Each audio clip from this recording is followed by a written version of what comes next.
11వ తేదీ జూలై నెల 2025వ సంవత్సరం. ఈరోజు దేవుని వాగ్దానము. కీర్తనలు 91వ అధ్యాయము 11వ వచనము. నీ మార్గములన్నిటిలో నిన్ను కాపాడుటకు ఆయన నిన్ను గూర్చి తన దూతలను ఆజ్ఞాపించును. సహోదరి సహోదరులారా, ప్రతిదినము ప్రతిక్షణము ప్రభు మనల్ని కాపాడుతూ ఉన్నాడు. లోకంలో ఎన్నో కీడులు జరుగుతూ ఉన్నాయి.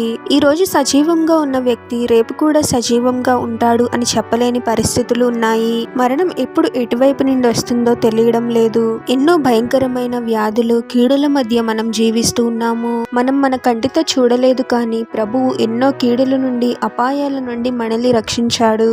ఈ రోజు మనం సజీవంగా ఉన్నాము అంటే అది కేవలం ప్రభు యొక్క కృప మాత్రమే. ప్రభు మనల్ని కాపాడటానికి తన దూతలను ఆజ్ఞాపించి ఎన్నో కీడుల నుండి మనల్ని తప్పించి మనల్ని సజీవంగా ఉంచాడు. మనం అనుకున్నది ఏదో జరగలేదు అని అసంతృప్తిగా ఉంటామే, కానీ ప్రభు మనల్ని కాపాడుతున్న విధానాన్ని బట్టి, ఇచ్చిన జీవాన్ని బట్టి ఎప్పుడు కృతజ్ఞతను కలిగి ఉండము. మనం ఏది చేయాలన్నా ముందు బ్రతికి ఉండాలి కదా.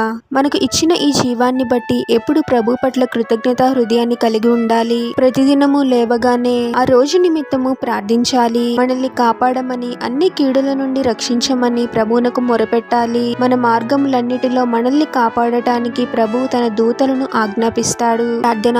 పరిశుద్ధుడవగు ప్రభువా, మీ పరిశుద్ధమైన పాదాలకు వేలాది వందనాలు, స్తుతులు, స్తోత్రాలు చెల్లించుకున్నాము తండ్రి.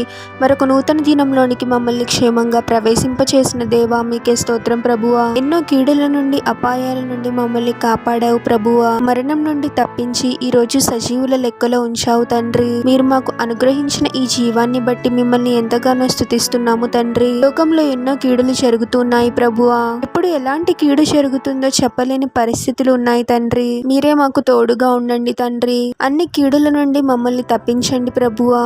అన్ని రకముల అపవాది క్రియల నుండి మమ్మల్ని తప్పించి మీ రెక్కల క్రింద మేము సురక్షితంగా జీవించడానికి మాకు సహాయం చేయమని ఈ ప్రార్థనలో ఏకీభవిస్తున్న ప్రతి ఒక్కరిని పేరు పేరున దీవించి ఆశీర్వదించి అభిషేకించమని, వారు చేసే ప్రతి పనిలో మీరే వారికి తోడుగా ఉండి వారిని అన్ని కీడుల నుండి, అపాయాల నుండి మీరే వారిని రక్షించమని ఈ మా మనవులన్నీ యేసుక్రీస్తు వారి పరిశుద్ధ నామంలో అడిగి వేడుకొనుచున్నాము తండ్రి. ఆమేన్.